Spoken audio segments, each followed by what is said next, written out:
Donald Trump's war in Iran continues to brutalize American consumers. Every single day, affordability becomes a larger and larger crisis for those of us here in the United States.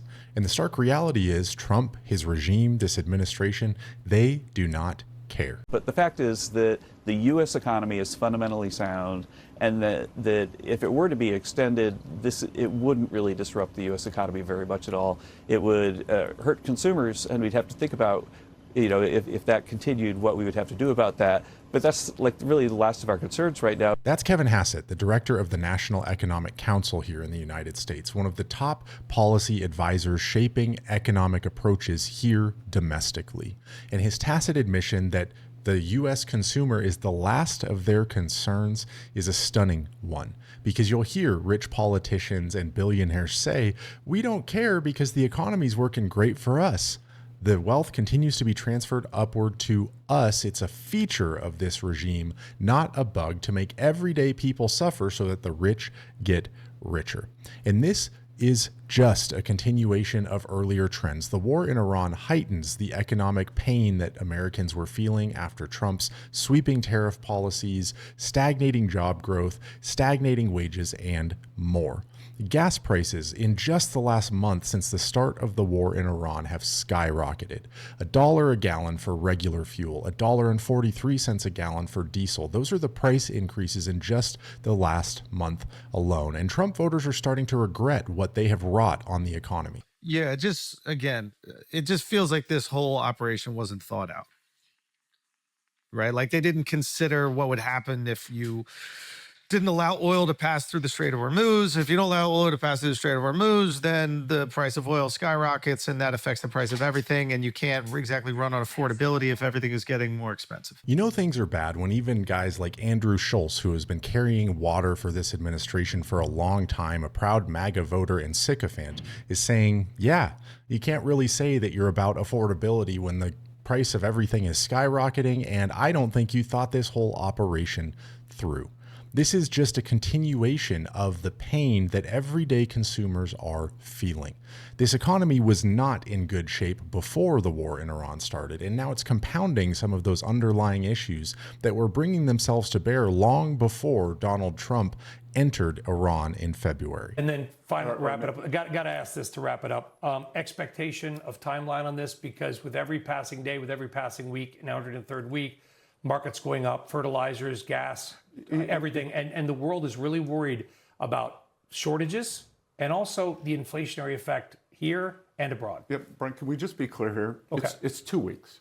It's 2 weeks. And, I know the media likes to move things along. We see these headlines, and that's part of the Iranian strategy. And it's very unfortunate that because of a dislike for President Trump, not you, but a lot of mainstream media are trying to speed this up, trying to make it into some crisis that it's not. And on the other side of this, if you look at longer dated crude, you look at future inflation expectations, they're both very well anchored. And this will end. And I don't know how many weeks it will be, but on the other side of this, the world will be safer and we will be better supplied. Obviously, the price of gas saw the most immediate spike and is the most directly connected to the shutdown of the Strait of Hormuz. But another thing we need to be talking about is how much other stuff flows through there. It's not just oil. It's not just energy. It is natural gas. It is fertilizer. The reason that grocery prices are going up in part is because we are running out of the things that help us grow the food that we eat here in this country. Right. I mean, the Strait of Hormuz, as we've been talking about, is locked down. About 20% of the world's oil comes through there, but that's not the only thing. All other ships that don't carry oil but carry other products are also stuck in the Persian Gulf, and they carry things like helium, aluminum.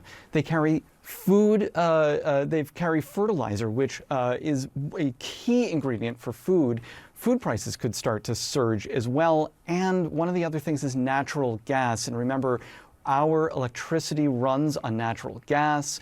One of the big power sucks is AI right now, and natural gas powers that. So all of that could compound and make prices a lot more expensive for people. The skyrocketing prices of both gas and food have resulted in a stark choice for some Americans here in my home state of Arizona.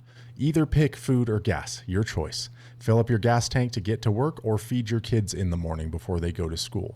Anna, people across the entire state of Arizona are telling me similar thing, which is that they're starting to have to choose between gas and groceries and how exactly to spend their money. And like you said, that's because groceries have skyrocketed over the last couple of weeks, starting with produce, which has been hit the hardest initially. Things like cucumbers and eggplant and carrots. And that brings us to where we are now.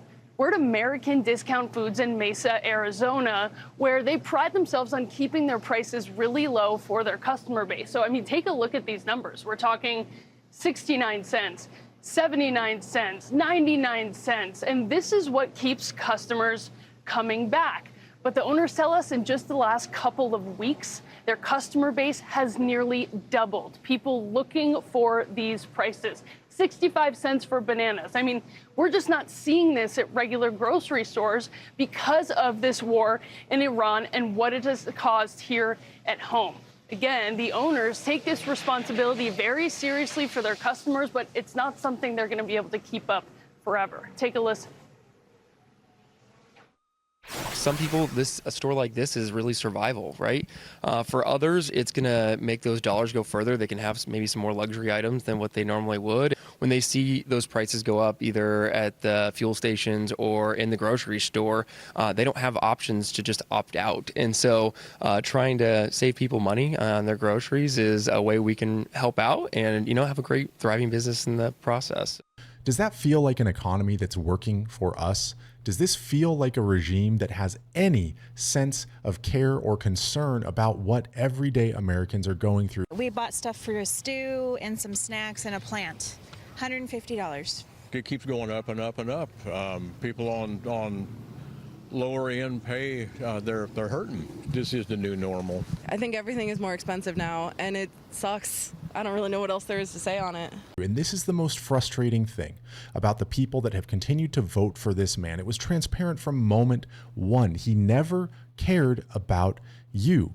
And while it's encouraging to watch MAGA crumble in real time and to lose their faith in this man, it is also a little bit of FAFO. It's a little bit of we told you so. It's a little bit of where were you for the last decade when we were screaming these things at you guys? It's a really bleak economic outlook. It just is. There's not much else that you can say about what's going on in this country right now. We're hurtling towards recession or worse. We are being crushed under the everyday prices of normal things that are required to run our lives. And the billionaires and rich politicians that have wrought this upon us do not care.